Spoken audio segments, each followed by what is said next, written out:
Hello, and welcome to another podcast of U.S. History Repeated with Jimmy and Jean. This is Jimmy LaSalle. In today's episode, we will be covering the Culper Spy Ring. We will discuss how it helped make the American Revolution the success it became. Jean Ann is joined today by author Dr. Randy Overbeck, who will help us continue our coverage of celebrating America 250. With us, as always, is our resident history expert, Jean Anzanakis. Jeannie, take it away. Hello, and welcome to another episode of U.S. History Repeated. Today, we're joined by author Dr. Randy Overbeck, whose new book, Abigail Trench, which is going to be planned as a four-part series, goes into the different people within the Culper spy ring. And today, we're going to be talking about how the Culper spy ring helped make the American Revolution the success it became. Randy, thank you so much for joining us today. I'm delighted to be here. For most people, they don't quite fully know how spies helped the American Revolution. And the fact that being a spy was really looked down upon, and it wasn't necessarily easy to get people to do this line of work. That's correct. In fact, it's very difficult for us in the 20th century to understand the mentality that existed in 18th century Britain first and then America, because in those days, there was nothing much more important than honor. So everything rested upon you being an honorable person, or if you had enough money, an honorable gentleman. And whatever you might do that would impugn on that honor was looked down upon severely by the community. And for that reason, for somebody to commit to be a spy in those days was considered about as low as almost as low as being a murderer. Not quite, but it was more like in the area of being a thief. For somebody of substance, somebody that had a good reputation, somebody that valued what they did, for them to agree to spy was a big leap for them, socially, mentally, before you ever get into the dangers and all those other aspects of it. And I think that's one of the reasons that's contributed to the tremendous secrecy that surrounded the Culper Ring and why it took historians so long to ferret out who these individuals were. And if you look at, past attempts at, espionage, we can call it that. If you look at the story of Nathan Hale, I mean, first of all, the punishment for somebody, accused of being a spy was death by hanging. You were killed. So Nathan Hale, he's this very young, very intelligent. He graduated from Yale. He's 21 years old. But how does Hale's failure at being able to return with necessary information, how does that influence, General George Washington's desire to kind of switch up the strategy for espionage? Well, George Washington didn't know Hale personally, but came to know him in Hale's enthusiasm to help the cause. At the time that Hale was offering himself up, essentially, to do the spying, at that point, the current understanding of what happened in spies was like this. You took a group of men and sent them secretly into the camps into the enemy camp to try to collect information. Where are the troops? Where are the cannons? How many ships are docked? All those kind of things. And hope that some of them got back, and then you took that information. Let's say you sent 5 in and 3 of them came back. Well, then you cross-checked the information from 3 of them to be able to get what was most likely the realistic picture of what was going on. And Hale was part of that effort. Although, unfortunately, from what we know about Nathan Hale, he was a terrible choice for being a spy because Nathan Hale wore his feelings on his sleeve and he was not good at deception. So he was caught rather easily, in fact, very, very quickly into his role as a spy. He was never able to return any significant information to General Washington. And because he had come to Washington, and Washington at that point had been asking for somebody to do this, and Hale had stepped forward, and he had taken this initiative on his own, Washington felt personally responsible. It was another knife to the heart that when Hale was found immediately identified, convicted. So as a result, he said, "We can't keep doing this. This is not. We can't keep it." There's a letter that he says, "I don't have any problem sending men to battle, and then some of them die. That's part of the deal." He said, "I don't feel good sending a young man like Nathan Hale out to spy, and then he gets caught and gets killed because he's doing this for me." He took it very personally, and then as a result of that, he decided he had to approach the whole idea of spying differently. When it comes time to select a place to kind of have this spy ring located, New York City was really the critical intelligence target, mainly because it essentially was the British military headquarters in North America after 1776. And, most people don't understand that New York City was an occupied city. It was occupied by the British for over 2,000 days during the American Revolution. What was it about New York City that really kind of made the colonial army say, we have to target this area? What happened initially? Okay, so Washington's army is routed out of New York in September of 1776, and they're followed so quickly by the British that the British is firing upon the army, the colonial army, as they're leaving. So once the British come in and actually entrench, George Washington's original plan was, we're going to try to attack them and dislodge them because we want that city back. But within a relatively short period of time, he realized that was not tenable. Um, a couple of serious defeats kind of solidified that when he lost almost 3,000 soldiers at the Battle of Fort Washington. When almost 3,000 soldiers were either killed, injured, or captured at Fort Washington.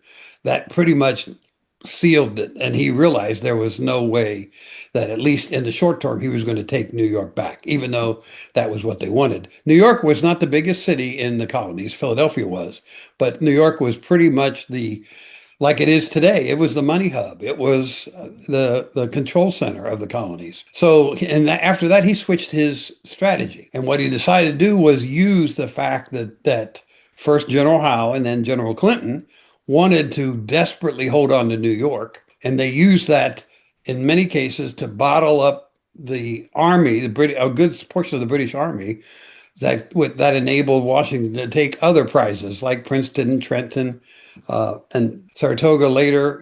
Burgoyne, who is running a strategy up north, trying to capture the area up north, battling Benedict Arnold, by the way, and he wanted troops from Howe.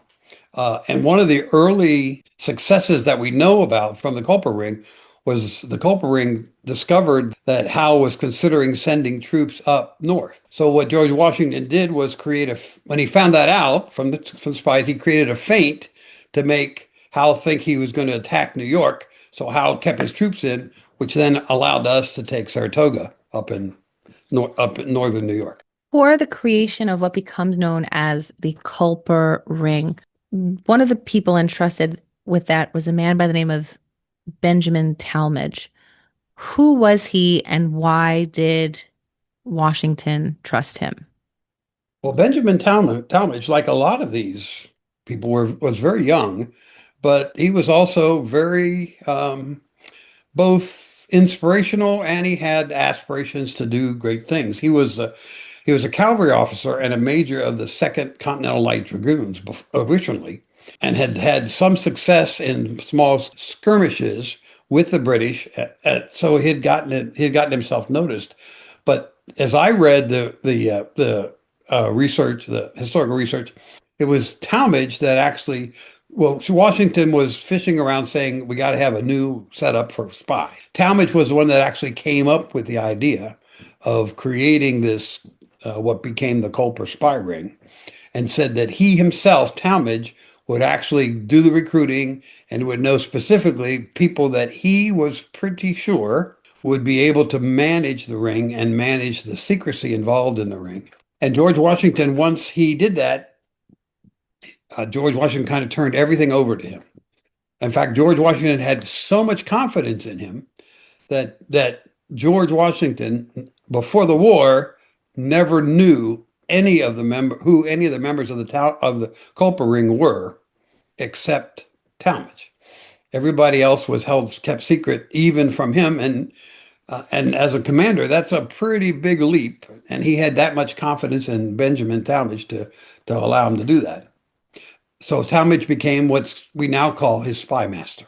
How did Talmadge organize and manage that spy network? Well, Talmadge had an idea that was very, very new for that time, and that was that he had an idea to set up this, what we call the Culper Ring, in such a manner, which is now actually, in fact, it became the blueprint for the CIA, incidentally, a setup so that the contacts in the Culper Ring didn't know anyone except either the person next to them or the one behind them. So essentially, as an example, Talmadge's primary contact was Abraham Woodhull, and Abraham Woodhull's primary next contact, the most important, it was Robert Townsend.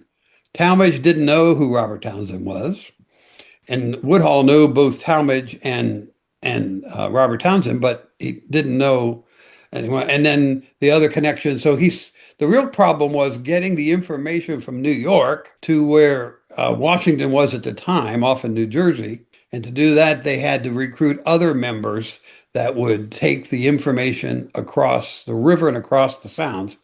Caleb Brewster, Austin Rowe, and they had some of the most dangerous jobs because they were the ones carrying the missives from one place to another. For the others that you mentioned, I want to talk about Abraham Woodhull and Robert Townsend. How did those two men gather intelligence without raising any suspicion? Well, first of all, Abraham Woodhull selected Robert Townsend. So one of the things we didn't mention is that Benjamin Talmadge had confidence in Abraham Woodhull that he would know who to select. He wasn't interested in overseeing, well, how are you going to choose? And Abraham Woodhull knew Robert Townsend from years past. They had stayed in the same boarding house. Abraham Woodhull had a farm on Long Island. Robert Townsend's family had a farm and estate on Long Island. So their families crossed, so they knew each other. So there was an immediate respect for each one. Trusted Abraham. Abraham trusted Robert. Although it took a great deal of convincing to get Robert to do this work. Robert was a very successful merchant. He owned a dry goods store called Templeton and Stewart. Actually opened a second one later. He had a partial ownership in Rivington's Coffee House. He was actually making a great deal of money off the British Army. Uh, it, Obviously, if you are a merchant and you are in New York after 1776, you have only one choice if you want to stay solvent, and that is you better cooperate with the British and sell stuff to the British, or you're going to go out of business. So Robert decided what most of the merchants did and said, all right, I guess that's what we got to do. And he sold everything from rifles to tents to jerky to candles to everybody in New York, but a lot of his customers were the British Army. So for Robert to take on this role as a spy, he became the perfect choice for Woodhull for a couple of reasons. One, Woodhull knew him and trusted him. More importantly, nobody would ever expect Robert Townsend, who's making all this money off the British, to spy on them to make them lose the war. Abraham was a good choice because he was just a farmer. He wasn't a gentleman farmer like George Washington. He was just a dirt behind the fingernails, get yourself dirty, do the farmer who had to come into New York on occasion because you had to come from Long Island to New York to get supplies and back again. Those two ended up with what I wouldn't say, it certainly wasn't the perfect cover, but it was a really good cover that went through the entire war. And as far as we know from the historical record, they were never, I won't say they weren't suspected, but they were never stopped. They were never questioned. There's some suggestion that Benedict Arnold got close when he went over to the British a couple times to finding either one of them, but they made it through the entire war unscathed and unknown. For the two of them, do you think it was Townsend's position as a merchant and journalist do you think that that was more of a benefit to their cause or more of a danger? Well, I mean, first of all, it was the benefit. Um, Clearly, I mean, we don't know because they didn't write it down, but clearly part of Woodhull's motivation for selecting Townsend was he had access to all these British soldiers and officers. We can tell by the ledgers that British soldiers and officers were in his store all the time, buying stuff, and we can expect that there were conversations going on, which is what Abraham suspected. So that made him a perfect choice to be able to overhear some things that might be of value to George Washington. And then if we add on Rivington's role in terms of what might have gone on in the coffee house, that was one more source of information through Robert Townsend that went to Woodhull. Woodhull actually did collect a few pieces of information before Townsend came on board, but he quickly became aware that he could not keep coming into town and keep gathering information, or it would be suspicious. Why is this farmer here every week? We turn around here, this farmer's here again, getting more stuff. So that's why he turned to Townsend to do most of the collection of information, and then it would be passed on to Abraham Woodhull, and eventually to Talmadge and George Washington.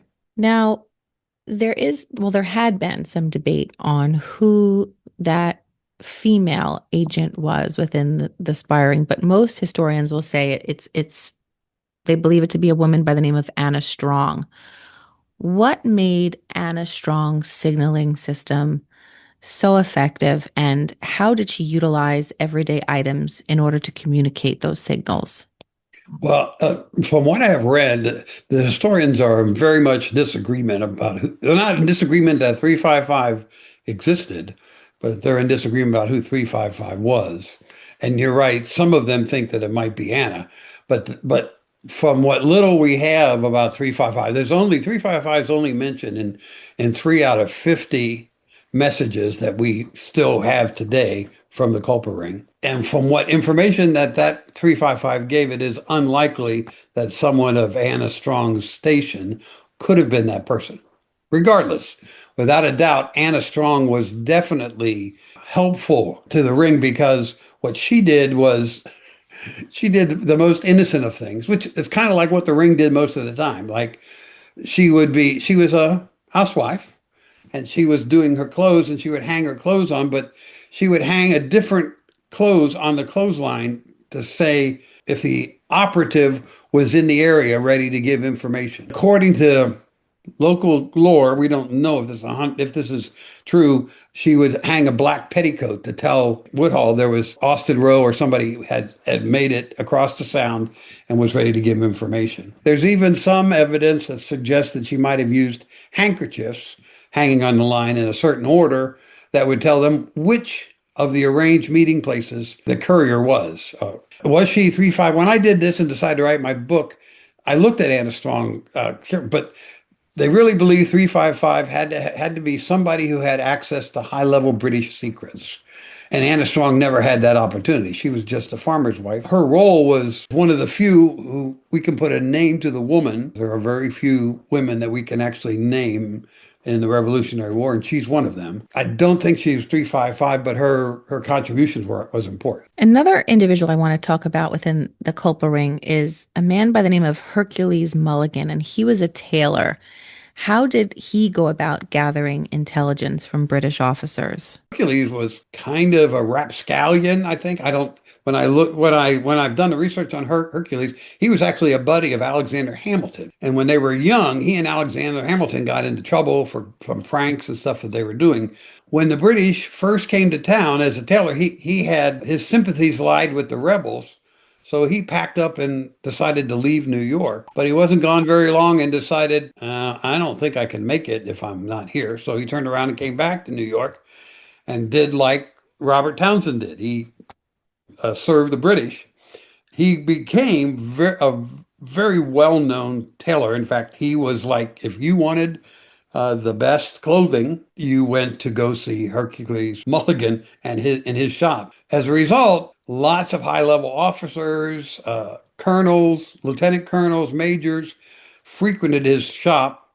And uh, all these people talk shop all the time. And when Hercules would overhear, I think the officers often could ignore common people like Hercules Mole and talked freely in front of them, or Robert Townsend. They didn't think anything of it. Hercules took advantage of that. There are instances of several places where he was able to learn some things about troop placement and battle plans that were helpful. Even though he was arrested at one time and questioned, there was never any real serious suspicion. He never really got in trouble with that. And he became one of Townsend's sub-agents, along with Rivington and others that we don't know of, obviously. How did the anonymity that Benjamin Talmadge kind of created and the aliases that they used, how did that protect the spy network? Going back to what we started with, Gina, they were, everyone in the ring was hyper concerned about secrecy. First, because of what we discussed about their honor, but actually, as the war became more serious and the British prosecution of the war became more cruel and more sadistic, the fear was much more about being caught. Not to mention they knew what happened to Nathan Hale, and that stayed with them. So they developed early on. Not only did Washington never know who that was, nothing was ever signed Robert Townsend. His name never got attached to anything. He was given the name by Washington. Washington said, okay, I want this guy to be Culper. Well, first of all, let's go backwards. Washington gave the name of Culper, and then it became Culper Sr. to Abraham Woodall. And then when Robert Townsend became Woodall's contact, he became Culper Jr. So that was the first level of secrecy.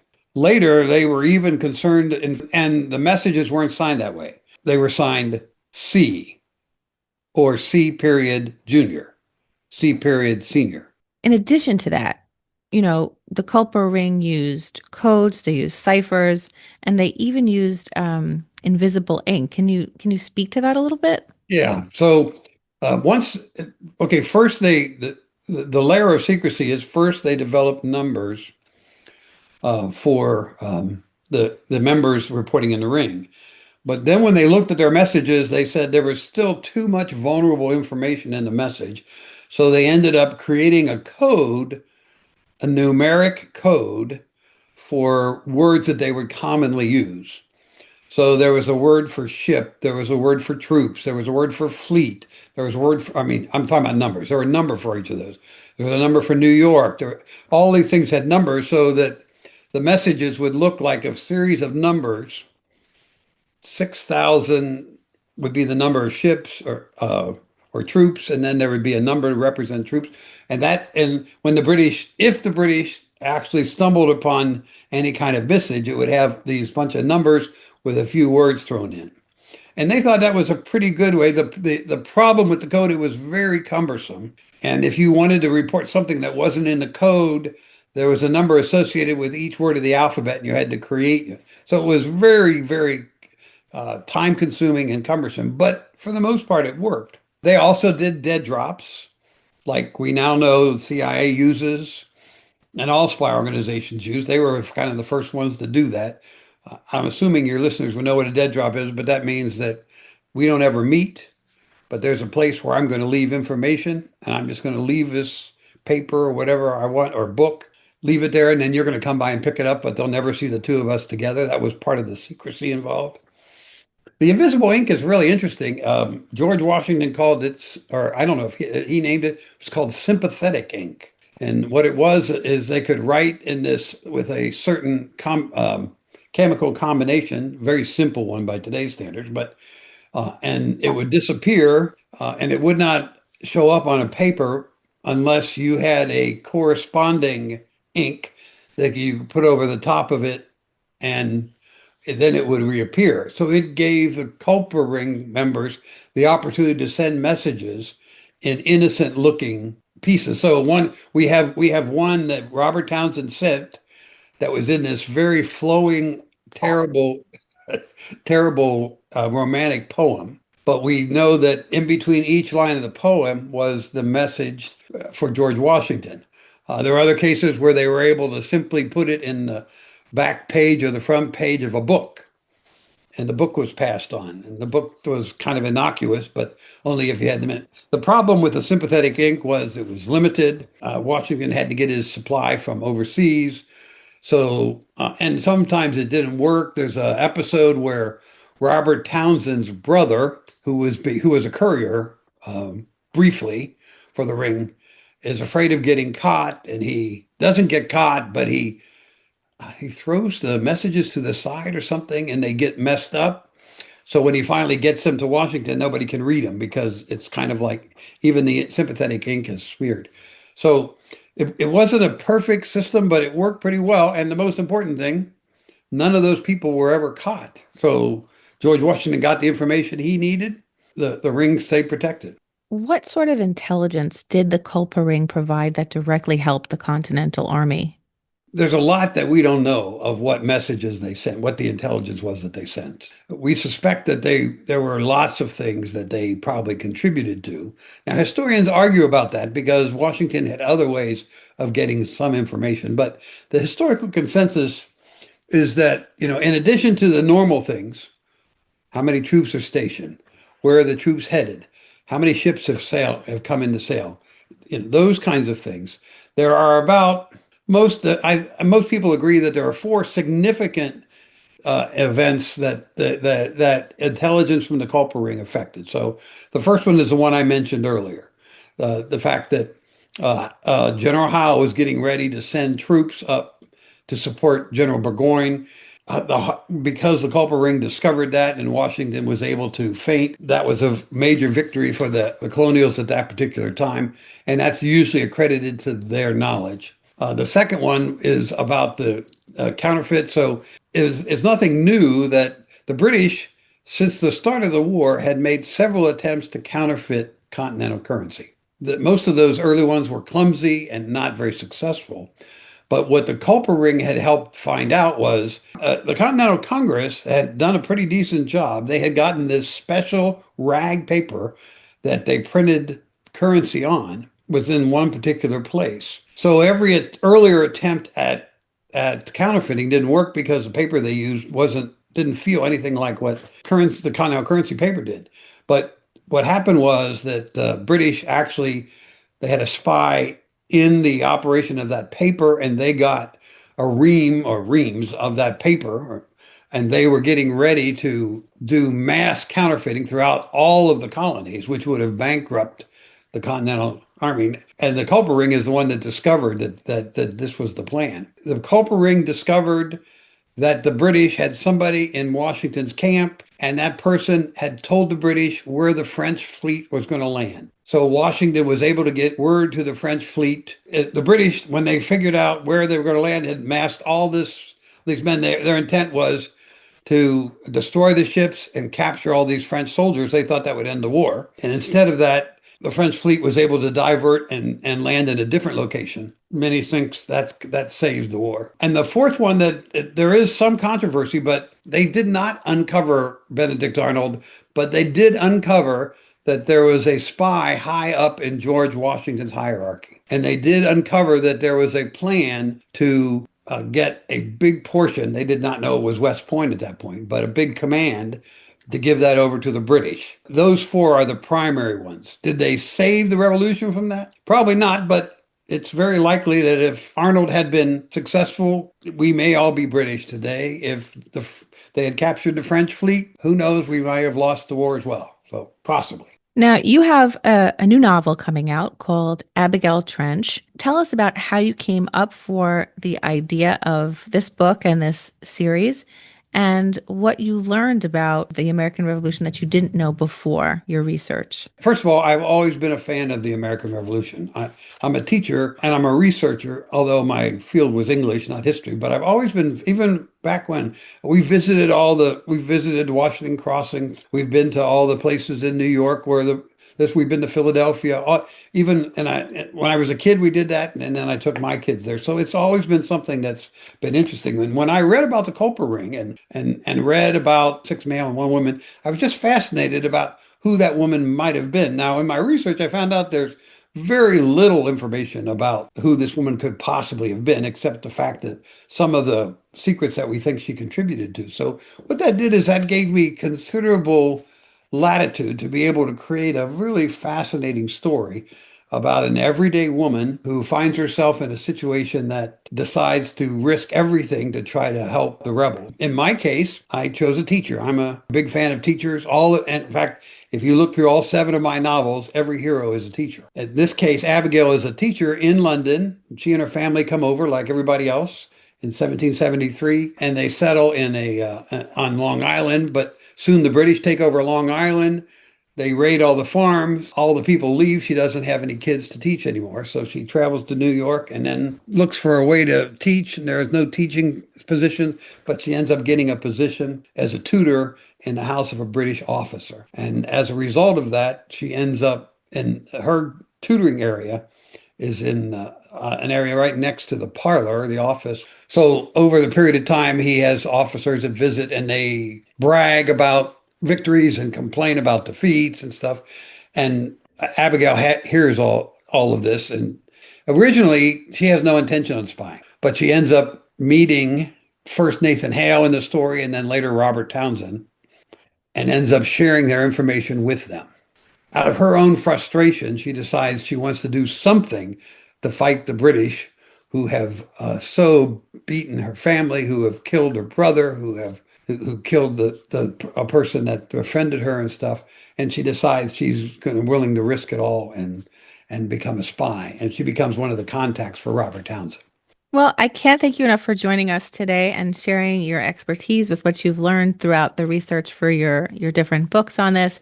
And we'll be sure to put the link to your website. And I hope that our listeners will go out and buy Abigail Trench. Abigail Trench will be available June 9 everywhere. Thank you for listening to U.S. History Repeated with Jimmy and Jean. Tell your friends about our podcast and where you learn all this great stuff about U.S. history. Follow us on social media and get onto our email list to learn about special events. They're coming up again. There's always more to learn. Talk to you soon.